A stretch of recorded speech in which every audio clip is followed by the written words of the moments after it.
कभी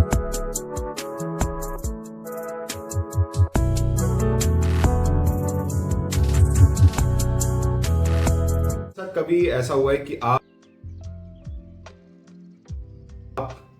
एक ऐसे पर्सन से मिले हो और मिलते ही आपने रियलाइज किया कि ये पर्सन अगर मेरी जिंदगी में आ गया तो मेरी जिंदगी पूरी खत्म हो जाएगी, नर्क बन जाएगी। क्या कोई बंदा है लाइफ में जो आपकी जिंदगी नर्क बना रहा है? तो इनिशियली आपको बढ़िया लगा, पर बाद में जाके आपको पता लगा कि यार इससे ज्यादा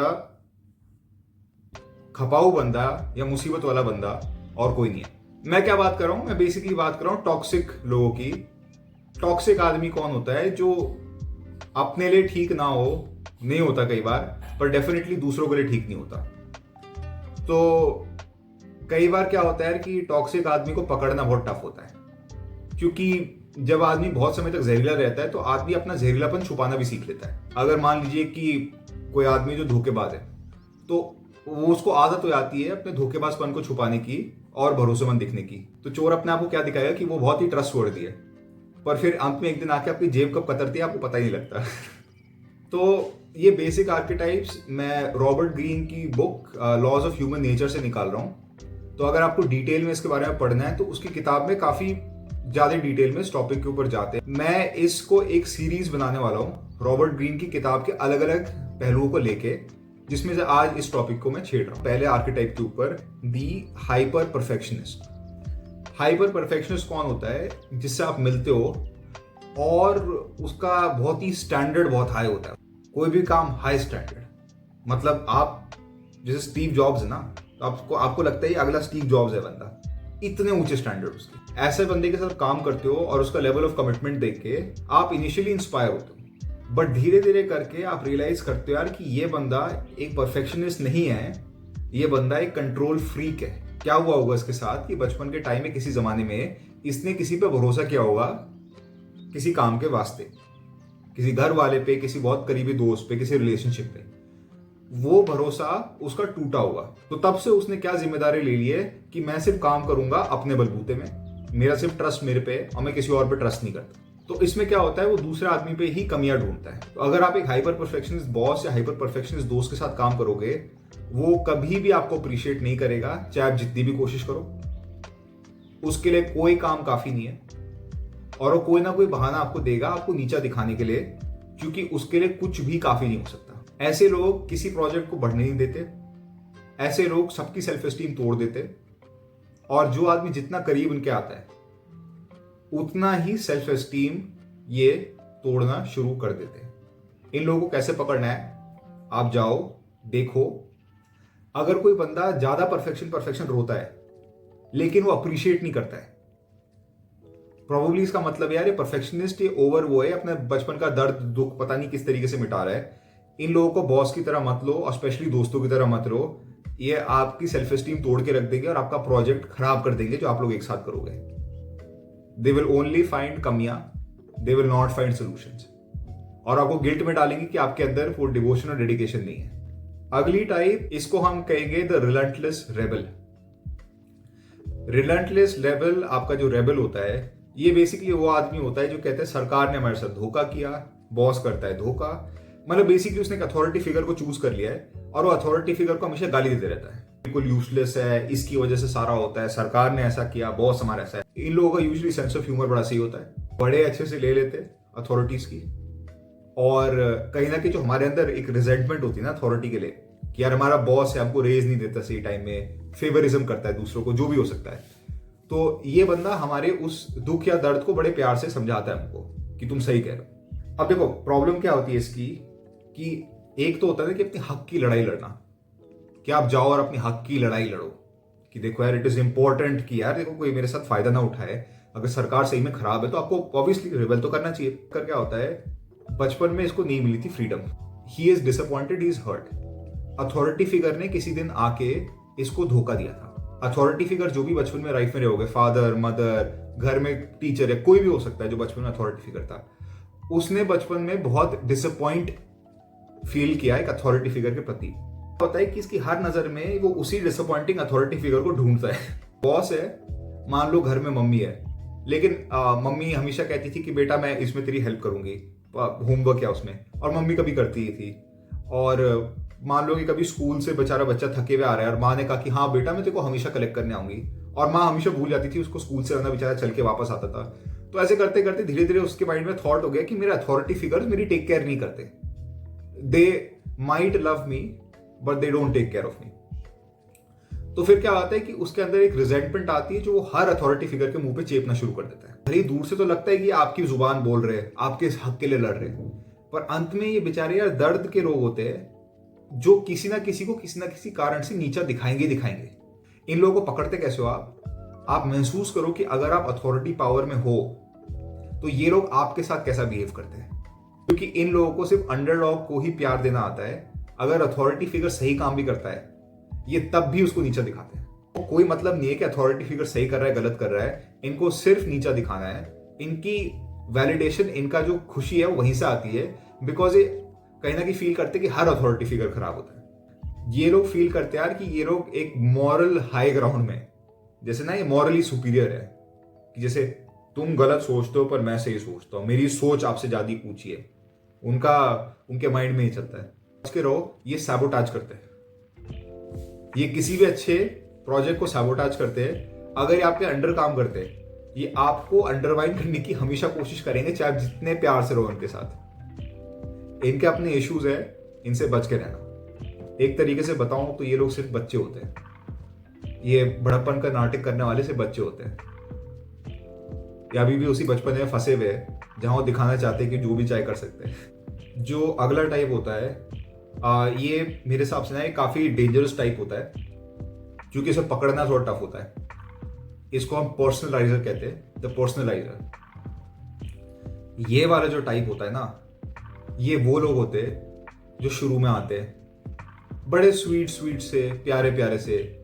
आप इनसे बात करते हो, कितने कंसिडरेट, आप कहते हो यार इतना भला आदमी कैसे हो सकता है यार, बहुत प्यार से आपसे बात करते हैं, आपको अकोमोडेट करते हैं, एंड आप कह सकते हो ओवरली नाइस होता है आपके लिए। मतलब एक होता है नाइस और एक होता है कि भाई इतना नाइस क्यों हो रहा है ना, मतलब तू ज्यादा नाइस हो रहा है, अनकंफर्टेबली नाइस। तो इस टाइप के जो लोग होते हैं शुरू में बहुत मीठे लगते हैं, बहुत प्यारे लगते हैं, पर ये लोग अंदर से बहुत रिजेंटफुल होते हैं और बहुत इनसिक्योर होते हैं। ये वाली जो टाइप होती है, बचपन में इनके अंदर वो फीलिंग होती है कि हमें मेरे माँ बाप से अटेंशन और प्यार नहीं मिलता, तो इन लोगों को एक आदत होती है दूसरों को प्लीज करने के लिए ओवर, ताकि इनको अटेंशन और प्यार मिले। But at the same time वो अटेंशन और प्यार अगर एक सेकंड के लिए भी छूटता है, या आप इन लोगों का एक सेकंड के लिए भी इनके साथ तफरी लेते हो, इनके साथ प्ले या जोक करते हो, तो इमीडिएटली इनका नकाब नीचे गिर जाता है और ये आपके खिलाफ इतना गुस्सा और रिजेंटमेंट फील करते हैं जो डिसप्रोपोर्शनेट है। एग्जाम्पल के लिए, कोई आदमी बहुत स्वीट आपके साथ, ये पर्सनलाइजर आपके साथ बहुत स्वीट है, और आप चलते चलते आप लोग एक लाइन में खड़े हो और आप लाइन में इस बंदे से आगे खड़े हो जाते हो, बगलते हो सकता है बंदा आपसे आगे था, आप इसके आगे चले गए और आपने उसे विंक किया, आपने कहा बेटा मैं तो उससे पहले जाऊंगा। हो सकता है आप मजाक में कर रहे हो सकता है आपको जेन्युइनली कोई जल्दबाजी हो, या हो सकता है कोई इशू हो जिस कारण से आप आगे हो। इस चीज को अपने मन में घुसा लेगा, आज भी सोचेगा इसके बारे में, कल भी सोचेगा और एक साल बाद भी सोचेगा। अगर आपने इस टाइप को गलती से भी ऑफेंड किया, ये टाइप सालों बाद भी बदला लेने का सोच सकता है। इतने भयानक दुश्मन होते हैं क्योंकि आपको पता भी नहीं कि आपने इनको हर्ट कैसे किया, क्योंकि ये आपके अपने माँ बाप को आपके ऊपर ही देखते हैं, जो अटेंशन सीख नहीं करते, जो अटेंशन नहीं देते, जो प्यार नहीं करते। इनके माइंड में कि हम आपके साथ इतने मीठे और प्यार से है, आप हमको खराब या नॉर्मल ट्रीट ही नहीं कर सकते, आप हमको एबनॉर्मल, आप कुछ बोल नहीं सकते, आपको स्वीटी स्वीटी ही रहना पड़ेगा हमारे साथ, अंडरस्टैंडिंग और स्वीट, क्योंकि हम देखो आपके साथ कितने स्वीट और अंडरस्टैंडिंग है। These people get offended very easily, they are dangerous people.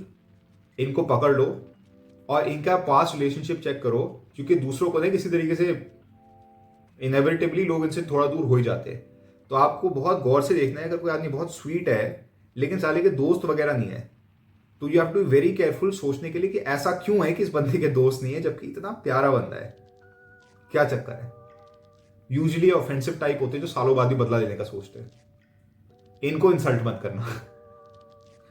और एक और चीज इनकी बहुत बड़ी जो प्रॉपर्टी होती है वो है कि आपको किसी ना किसी चीज के लिए गिल्टी कराएंगे जरूर। 10 मिनट क्या लेट आ गए उसके लिए आपको ऐसा गिल्ट ट्रिप देंगे कि भाई मैं तेरे लिए हमेशा सही टाइम में आता हूं, मैं तेरे लिए इतना अच्छा हूं। ये आपको बुरा फील कराने के भी मास्टर होते हैं, केयरफुल रहना। अगला जो टाइप होता है ना, अगला टाइप, इसको हम कहते हैं ड्रामा मैग्नेट।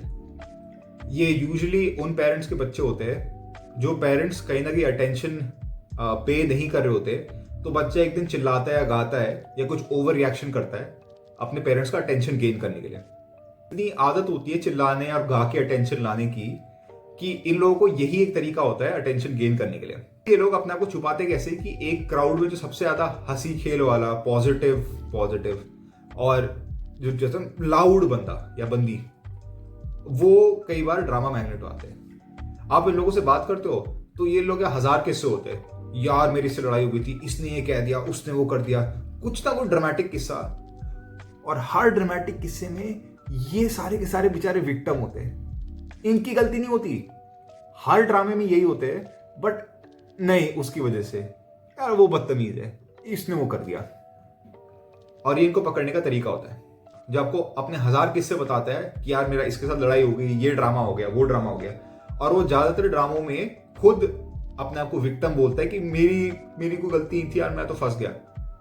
ये एक बहुत बड़ा इंडिकेशन है कि ड्रामा टाइप का बंदा है। ऐसे लोग ड्रामे में आपको भी घुसेड़ के अंदर डाल देंगे, खुद तो है ही उसके अंदर, आप भी उसके अंदर उस खिचड़ी में आओगे, और आप नहीं भी चाहते तो भी आप घुसोगे। आप नहीं घुसते तो वो लोग ऐसे रिएक्ट करते कि तू मुझसे बात क्यों नहीं कर रहा, तू मुझसे बात क्यों नहीं कर रहा। और आप एक्चुअली गिल्टी फील करते हो कि ड्रामा में ना घुसने के लिए, क्योंकि वो इतने मास्टर होते हैं लोगों को ड्रामा में घुसाने के लिए। इन लोगों से बच के रहना, ये धमाकेदार तरीके से प्रॉब्लम क्रिएट करते हैं। अगला टाइप जो होता है ना यार, अगला टाइप बिजनेस में बहुत बड़ी प्रॉब्लम क्रिएट करता है। ये आप कह सकते हो एक तरीके से हार्मलेस है फिजिकली यूजुअली, पर ये टाइप बिजनेसेस में बहुत प्रॉब्लम क्रिएट करता है। The big talker. Big talker वो बंदा होता है जिसके सपने होते हैं बहुत बड़े। अरे भाई साहब, मैं ये कर दूंगा, वो खड़ा कर दूंगा, अगली एप्पल मेरी है, मेरे पास ये प्लान है, मैं ऐसा कर सकता हूं, मेरी सोच बड़ी है। इस बंदे की सोच बहुत बड़ी है। ये आपको आके इतने सारे प्लान्स बता देगा, इतने सारे काम कर देगा, लेकिन अगर आप इस बंदे से एक्चुअली जाके पूछोगे यार तूने किया क्या है, तो ये बंदे के पास ज्यादा आंसर्स नहीं होते। यार बजट नहीं था, ओ यार बिजी हो गया, यार इसका काम था। So they will always have these great stories and ideas, but they have nothing to back it up. These are people जो अंदर ही अंदर जिम्मेदारी से डरते हैं, जो रिस्पॉन्सिबिलिटी को फियर करते हैं। दे आर फियरफुल कि यार हमारे ऊपर जिम्मेदारी आएगी, हम कर पाएंगे, हैंडल नहीं करना है ये सब। तो ये लोग क्या होते हैं, खूब बड़ी बड़ी बातें करते हैं, आपसे काम शुरू करवा देंगे। वो लिटरली कहेंगे हाँ यार चल काम शुरू करते हैं भाई, चलो चलो चलो चलो काम। वो आपको इंस्पायर भी करेंगे, मोटिवेट भी करेंगे, पर जब काम करने की बारी आती है उस टाइम ये लोग कुछ परफॉर्मेंस नहीं करते, क्योंकि अंदर ही अंदर इनके अंदर ही फीलिंग होती है कि हम प्लान तो बनाना शुरू कर देंगे बट हम दूसरे से काम करवाएंगे। क्रेडिट मेरा, आइडिया मेरा। वो प्लानिंग पीरियड जो बहुत खुशी का पीरियड होता है, इसमें मेहनत नहीं होती, सिर्फ सपने देखते हैं, वो वहां पे मैं पूरा खड़ा हूं। पर एक बार हम काम शुरू करेंगे तो मैं पसीना निकालने के लिए बिल्कुल तैयार नहीं हूं भाई। वो तुम कर सकते हो यार, मैं देखो मैं आइडिया क्रिएटर हूं, मैं आइडिया जनरेटर हूं, उसके आगे मैं नहीं कर सकता। बिग टॉकर्स अपने आप को सबसे वैल्यूएबल दिखाते हैं इंप्रेशन में। आप इनके नाम पे क्या क्या कर डालोगे और फिर जब काम का समय आता है नहीं होते। These people gate investments out of people, they don't perform. बहुत सारे लोग एग्जाम्पल्स रियल लाइफ में जो बोलने में बहुत अच्छे होते हैं, लोगों को कन्विंस भी कर देते हैं, पर जब काम की बारी आती है तो कोई रिजल्ट प्रोडक्शन नहीं होता। बच के रहना इनसे।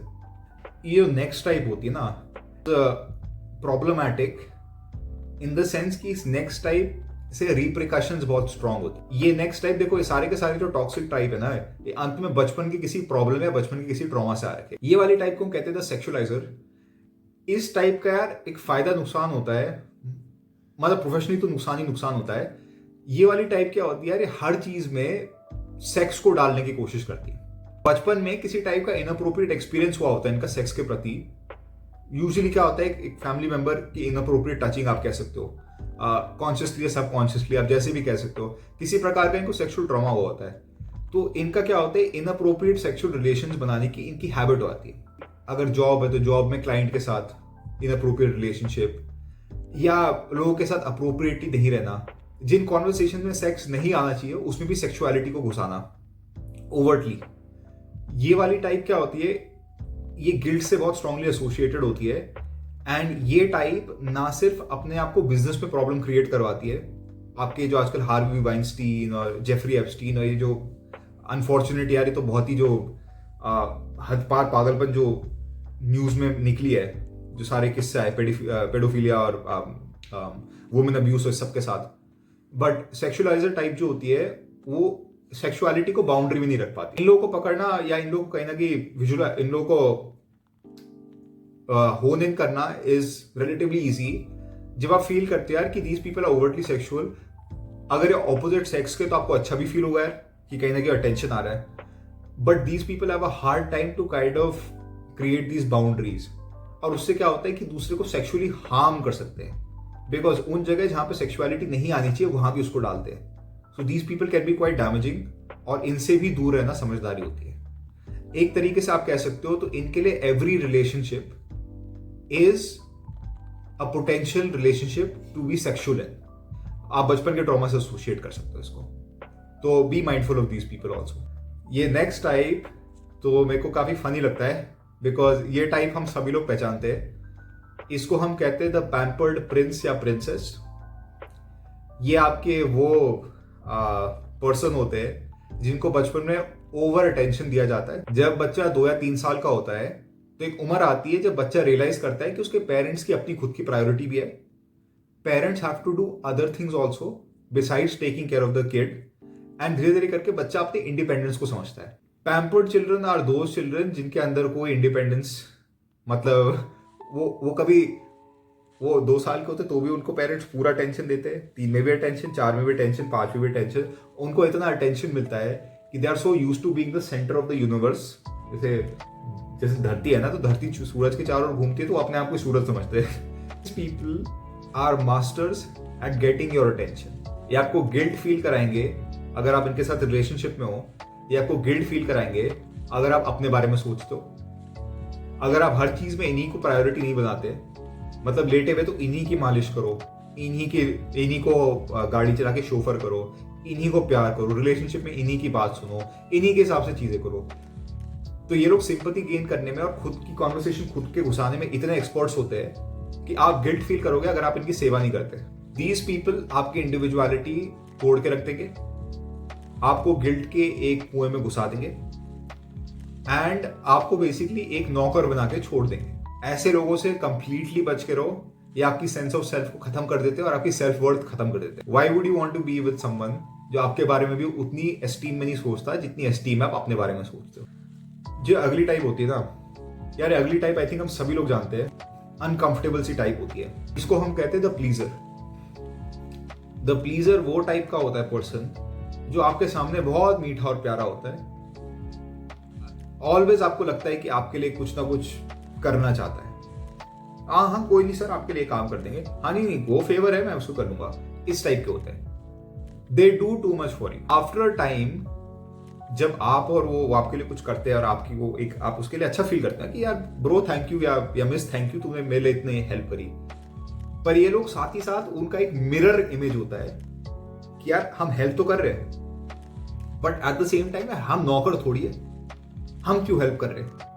मतलब जब आप उनके बारे में अच्छा फील करते हो, जब वो हेल्प करते हैं तो एक्चुअली फील करते हैं यार कि हमें इतनी मेहनत करनी पड़ी तेरा फेवर जीतने के लिए, तो दे एक्चुअली फील अनॉयड कि उन लोगों को प्लीज करना पड़ा आपको, आपका भाव, अपना भाव बढ़ाने के लिए। तो एक तरफ वो प्लीज भी करते हैं, एक तरफ वो रिजेंटमेंट भी फील करते हैं कि हमें क्यों प्लीज करना पड़ा, हमें क्यों यार, हम थोड़ी कम है तुमसे।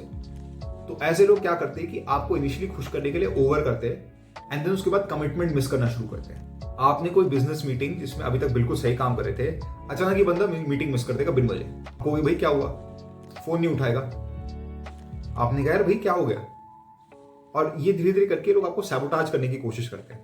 ये लोग आपसे कॉन्फ्रंट नहीं करेंगे, सीधी सीधी बात नहीं करते, क्योंकि बचपन में हुआ होगा कि इनके कोई पेरेंट रहा होगा जो एग्रेसिव होगा, तो एग्रेसिव पेरेंट के साथ आप सीधी बात नहीं कर सकते क्योंकि एग्रेसिव पेरेंट तो गुस्सा होता है।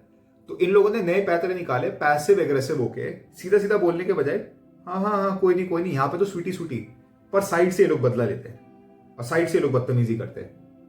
अपनी हरकतों से ये लोग आपकी मदद नहीं करते या अपना बदला उतारते हैं। ऐसे लोग शुरू में बहुत अच्छे लगते हैं पर बाद में आपको पता लगता है बड़े जहरीले होते हैं। इन लोगों से भी यार दूर रहने में समझदारी है। प्लीजर पीपल, एनीवन जो आपके लिए बिन वजह बहुत ज्यादा करता है, थोड़ा सा माइंडफुल रहना चाहिए कि आपके लिए इतना ज्यादा क्यों कर रहा है। You haven't done anything for him, why is he doing this for you. Usually catch होता है, 99% ऑफ द टाइम एक कैच होता है। प्लीजर्स यूजुअली झूठ बोलने के बहुत एक्सपर्ट होते हैं, क्योंकि वो अपने पेरेंट्स से झूठ बोल के बचते थे बचपन में, तो अब बड़प्पन में आके दे आर एक्सीलेंट लायर्स। ये आपको कोई ना कोई बात बता के हर बार अपनी स्टूपिड एक्शन का कोई ना कोई जस्टिफिकेशन दे ही देंगे। अगली टाइप जो है, ये आई थिंक लड़कों की बहुत प्रॉब्लम है। ऑब्वियसली लड़कियों की हो सकती है, बट ये सोच लड़कों में ज़्यादा आती है। इसको कहते हैं द सेवियर। द सेवियर को अगर मैं एक लाइन में बोलूं, वो है मैं तुमको बचाऊंगा, मैं हूं सुपरमैन। ऐसे लोग क्या करते हैं, अगर एक मेल होता है, यूजुअली मेल ही होता है, वो एक बेचारी अबला नारी को ढूंढेगा जो दिल से दुखी है, जो दर्द में बैठी है, और वो आएगा और उसको बचाएगा, उसको प्यार से रखेगा, अटेंशन देगा, सपोर्ट देगा, उसकी टेक केयर करेगा और उसको हील करेगा। हील करेगा उसको। कुछ समय के बाद लड़की हील भी हो जाती है, चलो जो भी डेफिनेशन है हील की, खुश हो जाती है। और उस जब तक वो हीलिंग वगैरह चल रही है और वो बंदा सेवियर है, वो लड़की या जिस पर्सन को वो हील कर रहा है, सेव कर रहा है, वो पर्सन लिटरली इसको भगवान समझेगा, लिटरल गॉड, साक्षात भगवान आपके सामने आ रखे हैं। भगवानगिरी का जो नकाब होता है, ये उसी टाइम हटता है जब जिस पर्सन को सेव करना चाहते हैं वो पर्सन अपनी इंडिपेंडेंस को जताता है। जैसे ही वो पर्सन थोड़ा भी भगवान नहीं समझता और अपनी इंडिपेंडेंस से अपनी सोच दिखाता है कि नहीं यार, मैं खुद कर सकता हूँ या मैं खुद कर सकती हूँ, ये जस्ट अपनी इंडिपेंडेंस दिखाना चाहते हैं कि तुम्हारे बिना भी मेरा काम बहुत बढ़िया चल सकता है। क्योंकि देखो, आदमी का प्यार एक दूसरे से बहुत अच्छी बात होती है, लेकिन यार अपनी इंडिपेंडेंस भी हर आदमी की होती है कि although you are a great addition to my life, I can also live alone, I have the independence, I have the strength कि मैं अकेले काम कर सकूं। तेरा होना अच्छा लगता है, पर आई एम हैप्पी कि मैं इंडिपेंडेंटली भी, आई एम स्ट्रॉन्ग कि मैं इंडिविजुअल भी कर सकूं। सो जैसे ही वो पर्सन उस स्टेज ऑफ लाइफ में आता है जहां पे they don't need to be saved, they still love to be in a relationship, या जो भी आप जिस भी इक्वेशन में आप सेट हो, पर आप अब सेव होने की जरूरत नहीं है, तो ये लोग फिर बदतमीजी करना शुरू कर देते हैं। पैसिव एग्रेसिव, एंगर, तू मेरी बात नहीं सुनती, मैंने तेरे लिए क्या किया है, क्या क्या कर चुका हूं मैं तेरे लिए, तू मेरे को अप्रिशिएट नहीं करती। इस टाइप का ना अटपटा बिहेवियर ये लोग करते हैं। यूजुअली ये जो टाइप होती है, ये आती है कि यार बचपन में जब आपको, जब छोटे थे, तो पेरेंट्स या जो भी एडल्ट फिगर्स थे उनसे कोई सपोर्ट नहीं मिला, उनसे केयरिंग नहीं मिली, तो ये लोग एक उल्टा रिलेशनशिप पसंद करते हैं जहां सारी केयरिंग ये दे रहे। बचपन में को केयर नहीं मिला, तो अब ये एक वीक अथॉरिटी, एक वीक फिगर की, जैसे बचपन में वीक होता है ना बच्चा, तो पेरेंट्स से केयर नहीं किया, तो अब वो उल्टा सिचुएशन चाहता है जहां उसके सामने एक वीक पर्सन है, बट वो उसकी अब पूरी केयर करेगा। बचपन में उसने कंट्रोल महसूस नहीं किया, he felt like I am out of control, कोई मेरी हेल्प नहीं कर रहा, तो वो कंपनसेट कर रहा है बाय हेल्पिंग दिस लाचारा पर्सन, इतना कंट्रोल उसके ऊपर लाके, इतना मैसिव कंट्रोल करके कि अब मैं जैसे उसके साथ अब मैं कभी किसी को हर्ट नहीं होने दूंगा ना, मेरी डेफिनेशन ऑफ ये होती है, ऐसे ही होता है उस टाइप की चीज। तो इन लोगों के साथ आप जब भी अपनी इंडिपेंडेंस जताते हो तो ये लोग झेल नहीं पाते। ये लोग शुरू में अच्छे लगते, मीठे, पर बाद में जहरीले होते हैं। तो बच के रहना उस आदमी के जो मुसीबत के टाइम तो हेल्प करता है, पर जब आप स्ट्रांग हो जाते हो तो आपकी सेल्फ एस्टीम में धक्के मारता है, ताकि आप दोबारा उसी पोजीशन में आ जाओ, ताकि दोबारा आपको सेव कर सके। These people can be quite toxic. जो आखिरी टाइप है जो बुक में लिखी है, इसको हम कहते हैं द इजी मॉरलाइजर, या आसान भाषा में जज करने वाला पर्सन। जो ठक तुम गिल्टी हो, ठक तुमने ये किया, वो उस पोजीशन में बहुत खुशी खुशी आता है। ये लड़की कोई कपड़े पहनती है, सबसे पहले ये लड़की कोई संस्कार नहीं है। कोई आदमी है जो कुछ कपड़े पहनता है, ये कैसे कपड़े पहनता है, ज्यादा अपने आप को समझता है, महंगे कपड़े पहनने वाला। कोई आदमी काम से देर में आ रहा है, कोई इसमें डिसिप्लिन नहीं है, सारा काम पे भी नहीं आ सकता, अपने ऊपर नहीं चलता इनका, ऑब्वियसली दूसरों के ऊपर जरूर चलता है। ये लोग बहुत इजीली, इनके लिए दुनिया काला सफेद है, ये जजमेंट हर चीज पे करते हैं, नाक जहां पे डालने की जरूरत नहीं वहां भी घुसाते हैं। And these people love to जज अदर पीपल। यार अपॉलॉजीज, थोड़ा कैमरे में प्रॉब्लम आ गई थी। जो लास्ट टाइप है इजी मॉरलाइजर, इस टाइप का क्या होता है कि बचपन में इसको अंदर, बचपने में इसकी स्ट्रॉन्ग डिजायर्स और इम्पल्सेस होती है, राइट, कि मेरे को ये करना है, इस चीज का मन है, उसके अंदर बहुत स्ट्रॉन्ग इच्छाएं और वासनाएं आप कह सकते होती है, जो घर वाले, परिवार वालों द्वारा गिल्ट और शेम किया जाता है। जैसे इंडियन सोसाइटी में बहुत कॉमन है कि एक लड़का लड़की हाथ पकड़ के नहीं चल सकते, बॉयफ्रेंड गर्लफ्रेंड, बड़ी भयानक बात होती है। जैसे होता है हम फैमिली यूनिट की तरह है ना इंडिया में काफ़ी, तो आप इंडिपेंडेंट कोई काम करो तो फैमिली को कंसल्ट ना करके तो काफ़ी स्टिग्मा है। तो अगर मान लीजिए कि बचपन में एक लड़की की गर्लफ्रेंड है, घर वाले पकड़ लेते हैं उसे और खूब भड़काते कि नहीं लड़की के साथ नहीं घूमते, गलत बात होती है, तो हो सकता है कि बड़प्पन में वो किसी और को देखे जिसके घर में ये इशू नहीं है या जो इसमें खुला मिजाज है, इससे कोई प्रॉब्लम नहीं है, तो वो क्या करेगा कि गिल्ट जो उसने महसूस किया बचपन में, वो वही गिल्ट दूसरों को फील कराने की कोशिश करेगा।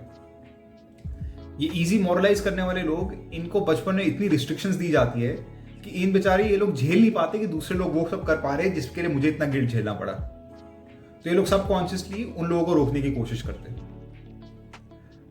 मेरे को एग्जाम्पल देने की जरूरत भी नहीं है अब, क्योंकि मुझे पता है कि आप लोग बहुत लोगों को जानते हो। क्या पता आप शीशे में भी किसी को जानते हो जो ये चीजें करता है और दूसरे को गिल्ट और शेम द्वारा मॉरलाइज करता है कि ये सही है, ये गलत है, ये अच्छे भगवान के नियम है, ये उसके नियम है, ऐसा करना चाहिए, ऐसा नहीं करना चाहिए। ये लोग अति जहर होते हैं, ये लोग फैनेटिक्स होते हैं, एंड ये लोग आपकी लाइफ खुशी खुशी रूइन करेंगे, क्योंकि बेचारों की खुद की साइकोलॉजी रूइन हो रखी है।